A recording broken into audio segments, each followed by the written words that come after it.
want to report a little bit more about our Afghan friends, the refugees who have come in here out of that terrible situation in Afghanistan. This is Mission Alive. You're with Roger from the MSC Mission Office. As a lot of you know, some time ago we began helping the Afghans out around the Campbelltown area, and we did an appeal for the Afghans on behalf of the humanitarian advocacy group, and that went very well, and we thank everybody who has been supportive of that. At that stage, initially when these people came, there was immediate needs for clothes. They pulled out a kabole only in what they stood up in, so they needed clothes, particularly as it was cold. They needed shoes and all those immediate needs.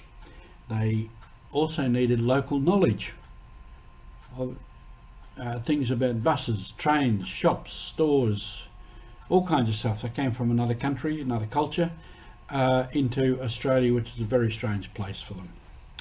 And they needed cash, money, so that they could, buy other things that they wanted. Go and buy a cup of coffee or buy some particular food that they wanted or something. So there was all those things. One of the interesting things is in that appeal, some of that money was directed to a lady in Melbourne who was an Afghan woman, lived in Australia for many years, and she runs an organisation called Afghan Women's Organisation. And we directed money to her, and it was interesting when all the invoices and things came in, the accounting for it, there was a lot on pressure cookers.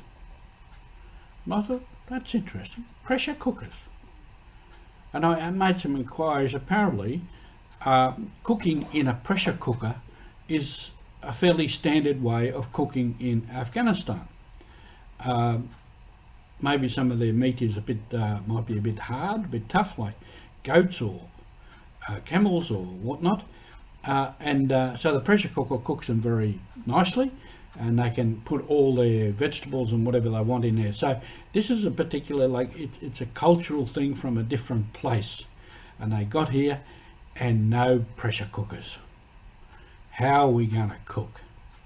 It'd be like if some of us ended up in a village in Papua New Guinea and cooking over an open fire, we wouldn't know how to cook, even though we might be very smart here with gas and electricity.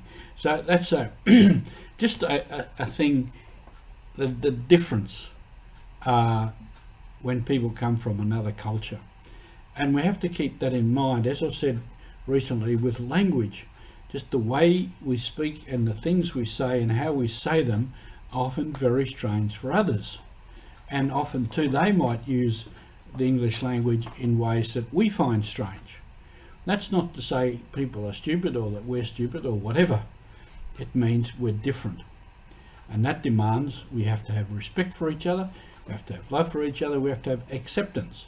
And we also have to listen and perhaps ask some intelligent questions and help people to understand the way we speak, to help them to learn how to speak and communicate in the Australian context. So there's many, many things in there, and we can think of many examples. I'll tell you, I can tell you some more stories at another time. So now with the Afghans, they've moved on.